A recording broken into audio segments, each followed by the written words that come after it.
మన తెలంగాణలో మొట్టమొదటి ఫ్యాక్టరీ అవుట్లెట్ మన ముకుంద జ్యువెలర్స్ లో లైట్ వెయిట్ ఆభరణాలు కలెక్షన్స్ ఎన్నెన్నో అన్ని జ్యువెలరీస్ పై VA కేవలం 2 to 12% మాత్రమే. విచ్చేయండి ముకుంద జ్యువెలర్స్. ఐఏఎస్ అధికారి రాముడు కుమార్తె మాధురి ఆ అనుమానాస్పద స్థితిలో మృతి చెందడం కలకలం రేపుతుంది. రాజేష్ నాయుడుతో వివాహం జరిగిన తర్వాత నిన్న మృతి చెందడం ఇప్పుడు కలకలం రేపుతున్నటువంటి నేపథ్యంలో ఆమె తల్లి ఉన్నారు, తల్లిను ఆ సోదరుడు ఉన్నారు. మాట్లాడదాం అమ్మ, అసలు ఏం జరిగింది? రాజేష్ నాయుడుతో వివాహం ఎలా జరిగింది? వాళ్ళకి పరిచయం ఎలా ఏర్పడింది? అసలు వాళ్ళకి ఇన్స్టాగ్రామ్లో జరిగిందండి. మొబైల్ ద్వారా చాటింగ్ ద్వారా వాళ్ళ పరిచయం ఏర్పడిందంటండి. మాకు తెలియలేదండి. నేను ఒకసారి చూసి అడిగినప్పుడు మాత్రము ఆ అబ్బాయి మన ఊరు అబ్బాయి, జస్ట్ ఇన్స్టాగ్రామ్లో చాటింగ్ చేస్తున్నాడు అని చెప్పి. ఏ ఊరు అబ్బాయి అంటే? ఏ ఊరు? మా ఊరే అబ్బాయి అండి, బుగ్గానపల్లి బేతంచెర్ల మండలం, బుగ్గానపల్లి, నంద్యాల డిస్టిక్. మా ఊరే అబ్బాయిది కూడా. ఆ అబ్బాయి ఎవరు అని చెప్పేసి అంటే ఆ అబ్బాయి మన ఊరు అబ్బాయి, ఆ అబ్బాయి జస్ట్ చాటింగ్ అని చెప్పేసి అందండి. అవునా, అయితే ఇలాంటి అంటే అమ్మాయిలమ్మ, మనం ఎవరు పడితే వాళ్ళతో చాటింగ్ చేస్తే వాళ్ళు ట్యాప్ చేస్తారు, మనం మోసపోతాము, వాళ్ళు ఇదే అదునుగా చేసుకుంటారు, అలసుగా చేసుకుంటారు, చూసుకుంటారంటే లేదు మమ్మీ జస్ట్ చాటింగ్. ఇంకా నుంచి చాట్ చేసేటప్పుడు మీకు చెప్పిందండి మీ పాప? చెప్పలేదండి. చూశానండి, నేను చూశాను. ఏదో చాట్ చేస్తూ గబాలన సెల్ అలా పెట్టేసి పక్కకి వెళ్తే వెంటనే పట్టుకున్నానండి. ఏంటి చాట్ చేస్తున్నావు ఏంటి అని అంటే అంతలో హాయ్ హాయ్ అని చెప్పేసి మాట్లాడుతున్నారండి. ఎక్కడున్నావు ఏంటి అని చెప్పేసి అంతేనండి. తర్వాత ప్రేమ ఎప్పుడు మొదలైంది వాళ్ళకి?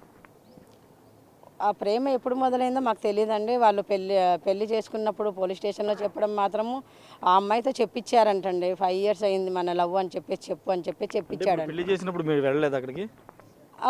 వాళ్ళు పెళ్లి చేసుకున్నారు. వాళ్ళు ఆ అమ్మాయిని తీసుకెళ్ళి పెళ్లి చేసుకున్నారండి. కడప నుంచి తీసుకెళ్ళి మేము ఎగ్జామ్ కోసం అని వెళ్ళాము. సీక్రెట్గా నైట్ 12:30కి అలా తీసుకెళ్లారు. మార్నింగ్ ఎప్పుడో 4కో 5కో వెళ్ళి మహానందిలో పెళ్లి చేసుకున్నారండి. మహానందిలో పెళ్లి చేసుకుంటే పోలీస్ స్టేషన్కి వెళ్ళి వాళ్ళు కంప్లైంట్ ఇచ్చారంటండి. పోలీస్ స్టేషన్లో వాళ్ళు మాకు పోలీసులు ఫోన్ చేసి మీ అమ్మాయి ఇలా మ్యారేజ్ చేసుకొని వచ్చింది అని చెప్పేసి మమ్మల్ని పిలిపించారండి. ఎప్పుడు మ్యారేజ్ జరిగింది? 5th 3rd 2025 March 5th. అదే అవునండి. రాజేష్ నాయుడు పెళ్ళైన తర్వాత మీరు యాక్సెప్ట్ చేశారా? వాళ్ళ పెళ్ళిని యాక్సెప్ట్ చేశారా? పెళ్ళిని యాక్సెప్ట్ అంటే సరే మన ఊరు అబ్బాయి కదా, ముందేమో యాక్సెప్ట్ చేయలేదండి. యాక్సెప్ట్ చేయలేదు అంటే మా సార్ అప్పటికి నైట్ అయింది వచ్చేసరికి. మేము చెప్పాము అసలు సరే ఇలా చేసుకున్నాను అంటున్నావు కదా, 2 రోజులు ఆగు, మనం మాట్లాడుకుందాము, నువ్వు పెళ్ళి అంటున్నావు కదా, 2 రోజులు మాట్లాడి ఏదో డిసైడ్ చేసుకొని చేపిద్దామని చెప్పేసి అన్నామండి. ప్రస్తుతానికి మాతో రా అని చెప్పేసి మేము అడిగామండి. కానీ అమ్మాయి రాలేదండి. నేను వాడిని లవ్ చేశాను కాబట్టి నేను రానని చెప్పేసి అందండి. వాడు అప్పటికి చాలామందిని పోగేసుకొని వాళ్ళ సంఘం వాళ్ళందరిని పోగేసుకొని ఈ అమ్మాయితో చెప్పించాడంటండి. వీళ్ళందరూ మన కోసం వచ్చారు, నువ్వు ఒక్క మాట నీ పేరెంట్స్తో వెళ్ళిపోయావంటే నీ చాలా ప్రాబ్లంలో పడతావు, మీ ఫ్యామిలీ అంతా చాలా ప్రాబ్లంలో పడుతుంది, నీ మాట మీదే, నీ ఒక్క మాట మీదే ఈ పిఎస్లో నీ ఒక్క మాట మీదే అంతా నడుస్తుంది, ఇంతమంది నీ కోసం వచ్చారు, మన కోసం వచ్చారు, ఇంతమంది ప్రాబ్లంలో పడతారు. మరి ఎప్పుడు మీ పాప మ్యారేజ్ మీరు ఎప్పుడు యాక్సెప్ట్ చేశారు? పాప మీ దగ్గరికి ఎప్పుడు వచ్చింది? యాక్సెప్ట్ అంటే నెక్స్ట్ 7th మేము రిజిస్ట్రేషన్ మ్యారేజ్ చేయించామండి. అవునండి, వాళ్ళు చేసుకున్నది మ్యారేజ్, అది చెల్లదని చెప్పారండి. మానందిలో మ్యారేజ్ చేయట్లేదు. ఫ్యామిలీ మెంబర్స్ కూడా వచ్చారా మ్యారేజ్కి? ఫ్యామిలీ మెంబర్స్ అంటే వచ్చారండి. వాళ్ళ అక్క, వాళ్ళ ఎవరో బావగారు, వాళ్ళ అక్క బావగారు, వాళ్ళ అమ్మ రాలేదండి. వాళ్ళమ్మ విడో అండి, వాళ్ళ నాన్నగారు లేరు, వాళ్ళమ్మ రాలేదండి. వాళ్ళ అక్క, బావ, ఇంకొక అతను శివశంకర్ అనే అతనే మొత్తం నడిపించాడండి. అతనే తీసుకెళ్ళి వాళ్ళ ఇంట్లో పెట్టుకొని బీసీ సంఘం వాళ్ళు అంటండి. ఇప్పుడు తాడపల్లి ఎన్ని రోజులు అయింది వాళ్ళు వచ్చి మీ దగ్గరికి? అబ్బాయి రాలేదండి, అమ్మాయి నాకు మెసేజ్ చేసిందండి 2 months బ్యాక్ అండి. మెసేజ్ పెట్టింది ఏమని, మమ్మీ నేను ఇక్కడ ఉండలేకపోతున్నాను, ఇంటికి వస్తాను. నంద్యాలలో ఉన్నారు ఇప్పుడు వరకు? నంద్యాల నుంచి ఫోన్ చేసి ఊర్లో సిమన్నగర్లో ఉన్నారండి. సిమన్నగర్లో ఉన్నామని చెప్పిందండి. అతను వచ్చేసి నీకు ఎవరు వద్దు నాకు ఎవరు వద్దు అని చెప్పేసి చెప్పాడు. కానీ లాస్ట్ చూస్తే పోయి వాళ్ళ ఇంట్లో పెట్టేసుకున్నాడు. సో అమ్మాయి వాళ్ళ దగ్గర ఉండిపోయింది. నువ్వు నేను తప్ప మన ఇద్దరు హైదరాబాద్లో ఉందాము, నువ్వు నేను తప్ప నాకు జాబ్ ఉంది, నేను నీకు ఇంకా హైయర్ చదువులు చదివిస్తానని చెప్పేసి అన్నాడంటండి. పాప ఏం చదువుకుంది అప్పుడు? పాప బీటెక్ అండి. బీటెక్ కంప్లీట్ అయిందా? ఒక సబ్జెక్ట్ ఉందండి. ఓకే. ఒక సబ్జెక్ట్ ఉంది, అందుకోసమే మేము అది రాశాక ఇంకా మ్యారేజ్ అవి చేద్దామని చెప్పేసి మేము చూస్తున్నామండి. అమ్మాయి ఏమో లేదు, నేను నా కాళ్ళ మీద నిలబడాలి, ఇది ఒక సబ్జెక్ట్ అయిపోని నేను జాబ్ చూసుకున్న తర్వాత పెళ్లి చేసుకుంటానని చెప్పేసి అందండి. కాదండి, ఇప్పుడు 2 నెలల కింద ఫోన్ చేసి ఏం చెప్పింది పాప మీకు? ఫోన్ కాదండి, మెసేజ్ చేసింది. ఏమని? నేను ఇక్కడ ఉండలేకపోతున్నాను, నేను ఇంటికి వస్తాను మమ్మీ అని చెప్పేసి అందండి. మరి మీరు తిరిగి కాల్ చేశారు మీ పాపకి? మళ్ళీ మెసేజ్ పెట్టాం, కాల్ చేస్తే కాల్ లిఫ్ట్ చేయలేదండి. ఓకే. అతను చెప్పలేదు. కాల్ లిఫ్ట్ చేయలేదండి. ఆ అబ్బాయికి తెలియకుండా మెసేజ్ పెట్టిందంట. వెంటనే అబ్బాయి రావడంతో జస్ట్ మెసేజ్ పెట్టినప్పుడు మమ్మీ అబ్బాయి ఉన్నాడు, నేను మళ్ళీ చేస్తానని చెప్పేసి అందండి. ఎప్పుడండి పాప ఎప్పుడు చనిపోయింది? ఇప్పుడు నిన్నే అండి, నిన్న మార్నింగ్. అది 2 months జరిగిన తర్వాత నేను మార్నింగ్ జరిగింది. అవునండి. అంటే మీరు ఇంట్లో లేరు అప్పుడు?